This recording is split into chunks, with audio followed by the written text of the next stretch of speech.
بدبختی یہی ہے کہ مسلمانوں سے مسلمانوں کا مولا چھین لیا گیا اور کنجروں کے ہاتھوں میں قوم کو دے دیا گیا جنہوں نے دین اسلام کو برباد کر دیا۔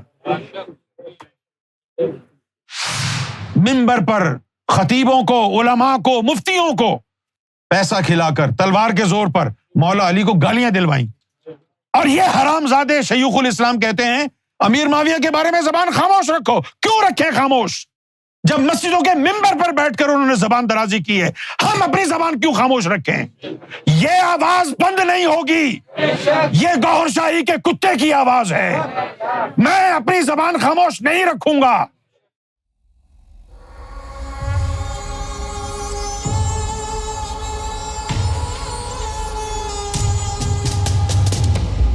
سیدی، اگر واقعہ کربلا نہ ہوتا تو اسلام اپنی اصل شکل میں جو حضور صلی اللہ علیہ وسلم سے حضرت علی، حضرت حسن، حضرت حسین علیہ السلام تک پہنچا، اسی طرح قائم رہتا تو کیا آج کا زمانہ مختلف ہوتا؟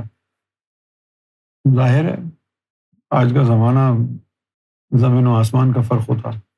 کم سے کم تعلیمات باطن ایسے ہوتی جیسے آج ظاہری تعلیم کو فروغ ہے۔ یار یہ کیا ہے؟ یہ اتنی بڑی بڑی ہستیاں بھیجیں اور ان کو موقع نہیں ملا وہ تعلیم بیان کرنے کا، انسانوں کو فیض دینے کا۔ اب تم بتاؤ یار، جیسے انڈین کرکٹ ٹیم ہے، اتنا بڑا نام ہے سچن کا، ہے نا، اتنا بڑا نام ہے، لٹل ماسٹر، بھگوان کے درجے پر فائز ہے، کرکٹ کے ماننے والے بہت ہزاروں، لاکھوں، کروڑوں لوگ ہندوستان میں اس کو کرکٹ کا بھگوان مانتے ہیں۔ اس کے بعد وراٹ کوہلی ہے نا بھائی، اسٹار اسٹڈیڈ ٹیم، سچن بھی ہے، وراٹ بھی ہے، روہت شرما بھی ہے، سب ہیں، اور یہ سب 0-0 پر واپس پویلین میں چلے جائیں، اور ہاردک پانڈیا جو ہے وہ کھڑا ہو کے کھیل رہا ہے، ایک دفعہ ڈک، دوسری دفعہ ڈک، تیسری دفعہ ڈک، تو پھر وہ بھگوان نیچے گر پڑیں گے نا۔ پھر کون بھگوان بولے گا سچن ٹینڈولکر کو؟ وراٹ کوہلی کو کون بھگوان بولے گا بھائی؟ یا باہر کسی کاؤنٹی کرکٹ میں جاتے ہیں، ان کی ریپوٹیشن دیکھ کے، بہت ساری کاؤنٹی کرکٹ ہیں، بہت ساری جو ہے وہ فرینچائز لیگز دنیا میں ہیں، جیسے آج کل امریکہ میں ہو رہی ہے، کیریبین میں بھی ہوتی ہے، آسٹریلیا میں بگ بیش ہے، یہاں پر بھی کاؤنٹی کرکٹ ہے۔ آپ لوگوں کی ریپوٹیشن دیکھ کے ہی آپ لوگوں کو خریدتے ہیں نا، تو آپ یہاں آئیں اور ہر میچ میں 0 پر 0 پر 0 پر 0 پر جائیں، تو پھر آپ کی ٹیم کی کمیٹی بولے گی یار ان کو کیوں خریدا ہے تم نے، پرفارم تو کر ہی نہیں رہی ہے۔ یا پھر ایسا ہو کہ بھائی کپتان یہ کہے کہ یار سچن تم آ جاؤ واپس، ہم کسی اور کو بھیج رہے ہیں، اس کو کھیلنے ہی نہ دے، تو پبلک کپتان کے خلاف ہو جائے گی کہ بھائی اتنا بڑا پلیئر ہے تم اس کو کھیلنے کیوں نہیں دے رہے؟ تو مولا علی رسول اللہ صلی اللہ علیہ وسلم کے فرمان کے مطابق، جس کا میں مولا ہوں علی اس کا مولا ہے، مولا کو مولایت کرنے ہی نہیں دی، کیا کہہ سکتے؟ ہاں اگر یہ لوگ رہتے تو کائنات کا نقشہ ہی بدل جاتا۔ جو علم مولا علی کے سینے میں دفن تھا، وہ علم تو بس وہی تو علم ہے جو آج بیان ہو رہا ہے، تبھی تو آگ برس رہی ہے، وہی علم ہے۔ آج کوئی یہ نہ کہتا کہ یہ ذکر قلب، یہ باطنی علم کیا ہوتا ہے، کیونکہ جب سرکار کے جو الفاظ ہیں وہ یہ ہیں آنکھیں بند کرو، دل میں پڑھو اللہ۔ رسول اللہ کے الفاظ کیا ہیں؟ غمض عینک یا علی واسمع قلبک لا الہ الا اللہ، کہ اے علی اپنی آنکھیں بند کر تو تجھے تیرے دل سے کلمے کی آواز آئے گی۔ وہی تعلیم ہے، وہی انداز ہے، وہی الفاظ ہیں۔ اگر مولا علی باطنی تعلیم بیان کرتے تو آج گوہر شاہی کی ذات پر کوئی کفر کا فتویٰ دینے والا نہ ہوتا۔ اگر مولا علی کی تعلیم دنیا تک پہنچ چکی ہوتی تو آج سرکار گوہر شاہی کے قدموں میں پوری کائنات کا سجدہ ہوتا، پہچان جاتے لوگ کہ یہ کون سی ذات ہے۔ اگر مولا علی کی تعلیم پہنچ چکی ہوتی لوگوں کے سینوں میں تو آج سرکار گوہر شاہی کو کائنات اپنے کاندھوں پر بٹھاتی، کفر کے فتوے نہ لگتے، واجب القتل کے فتوے نہ لگاتے مسلمان۔ اس کی وجہ یہی ہے کہ مسلمان قوم جاہل رہی یا منافق رہی۔ بدبختی یہی ہے کہ مسلمانوں سے مسلمانوں کا مولا چھین لیا گیا اور کنجروں کے ہاتھوں میں قوم کو دے دیا گیا جنہوں نے دین اسلام کو برباد کر دیا۔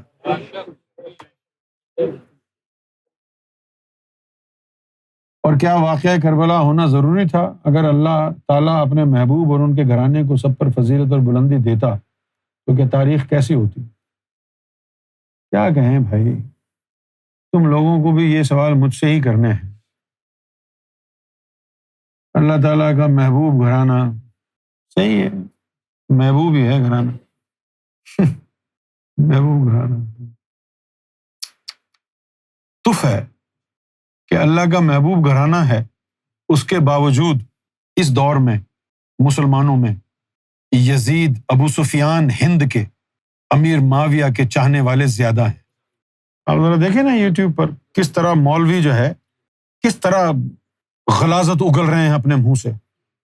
وہ غلاظت جو نیچے سے نکلتی ہے اس سے بھی زیادہ بدبودار ان مسلمان حرامزادوں کے منہ سے مغلات نکل رہے ہیں۔ مولا علی کے خلاف، امام حسین پنجتن پاک، اہل بیت کے خلاف جو ہرزہ سرائی کی جا رہی ہے، جو مغلات دشنام ترازی کی جا رہی ہے، بہت شرم کی بات ہے، بہت شرم کی بات ہے۔ اگر آپ یہ کہیں میرے نظریے کے مطابق کہ حسن و حسین اور فاطمہ یہ محبوب تو ہیں، یہ چہیتے تو ہیں، ان کی فضیلت تو ہے، لیکن پریکٹیکلی ان کی فضیلت مصطفیٰ سے ہے۔ جو بھی فضیلت دی ہے حسین کو، فاطمہ کو، وہ مصطفیٰ نے دی ہے۔ مصطفیٰ نے ہی کہا ہے کہ فاطمہ میرے جگر کا ٹکڑا ہے۔ اللہ کے ماننے والوں نے تو اس جگر کے ٹکڑے کو مار دیا، دھکا دیا، کواڑ پر گری، اتنا لمبا کیل ان کے پیٹ میں گھس گیا جس کے زہر سے ان کا وصال ہو گیا۔ آج یہ سب کہتے ہیں کہ ایسا کوئی واقعہ نہیں ہوا، طاہر القادری سمیت، کہ یہ جھوٹ ہے۔ طاہر القادری صاحب کہتے ہیں کہ یہ جھوٹ ہے کہ عمر بن خطاب نے ان کے گھر کو آگ لگائی اور دروازے کو دھکا دیا جس سے وہ گری۔ یہ سب جھوٹ ہے۔ اگر یہ سب جھوٹ ہے تو بی بی فاطمہ مسلمانوں سے ناراض کیوں تھی؟ اگر یہ سب جھوٹ ہے تو تمہارے ابو بکر سے، تمہارے عمر سے، عثمان سے وہ اتنا خفا ناراض کیوں تھی؟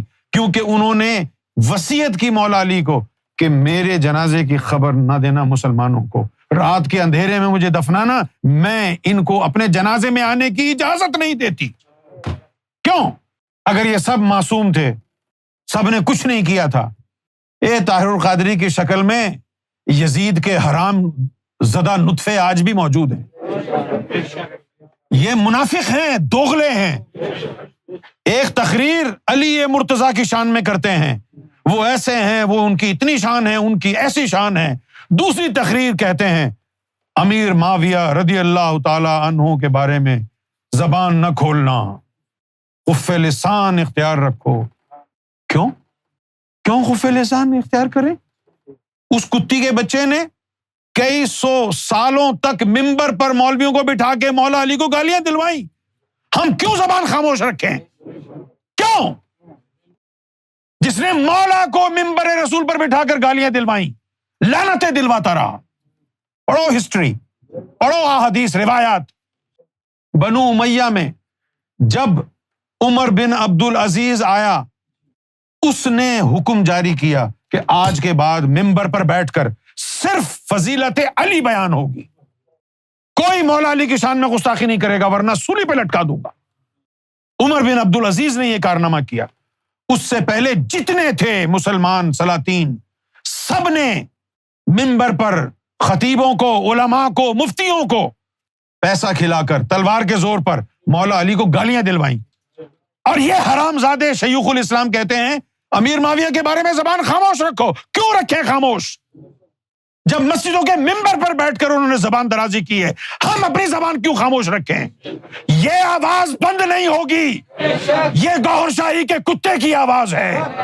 میں اپنی زبان خاموش نہیں رکھوں گا۔ یہ حرامزادے تھے جنہوں نے مولا علی کی شان میں گستاخیاں کی، میں ان کو گالیاں ہی دوں گا، میں ان پر لعنت ہی بھیجوں گا۔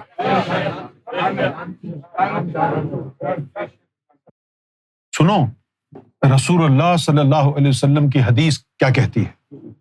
آپ صلی اللہ علیہ وسلم نے فرمایا من سب علیًا فقد سبنی، من سب علیًا فقد سبنی۔